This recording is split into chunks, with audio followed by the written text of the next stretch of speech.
नमस्कार मित्रांनो, स्वागत आहे तुमचं कृषी अपडेट आपल्या यूट्यूब चॅनलवरती। राज्यात पुढील 5 दिवस अवकाळी पाऊस व गारपीट होण्याचा इशारा हवामान खात्याने दिलाय। कोणत्या परिसरामध्ये पावसाचा इशारा आहे पाहण्यापूर्वी आपल्या कृषी अपडेट यूट्यूब चॅनलवरती नवीन असाल तर चॅनलला सबस्क्राइब करून शेजारील बेल आयकॉन प्रेस करा। उष्णतेच्या लाटेने नागरिक हैराण असतात। पूर्व विदर्भात मात्र मंगळवारी सायंकाळच्या सुमारास वादळी वाऱ्यासह जोरदार अवकाळी पाऊस व गारपीट झाली।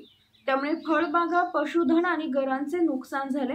हवामान विभागाच्या अंदाजानुसार पुढचे 5 दिवस 11 मे पर्यंत वादळ वाऱ्यासह अवकाळी पावसाचे सावट विदर्भासह मराठवाड्यात कायम आहे।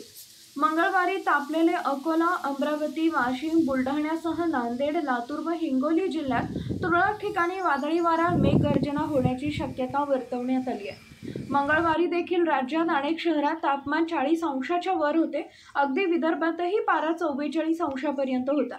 तिसऱ्या टप्प्याचे मतदान असलेल्या शहरातही दुपारच्या सुमारास तापमानामुळे मतदारांची गर्दी कमी झाली होती। असे असताना पूर्व विदर्भात गारपिटीचा तडाखा बसलाय। नागपूर शहरात वादळामुळे झाडे उन्मळून पडली आहेत, विजेचे तार तुटले व टीनही उडाले। उत्तर व पूर्व नागपुरात गाराही पडल्या।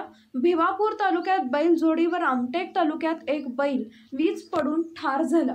सायंकाळच्या सुमारास पावसाने दिवसभराच्या उकाड्यापासून काहीसा दिलासा नागरिकांना मिळाला। तसेच गडचिरोली, भामरागड तालुक्यात सोमवारी रात्री अवकाळी पाऊस झाला। एटापल्ली तालुक्यातही पाऊस चारमोशी झाला। वादळ वाऱ्याने पिकांचेही नुकसान झाले। चंद्रपूर जिल्ह्यातही विजांच्या कडकडाटासह अवकाळी पाऊस बरसला। यापुढील हवामान अंदाज पाहण्यासाठी चॅनलला सबस्क्राइब करा। धन्यवाद।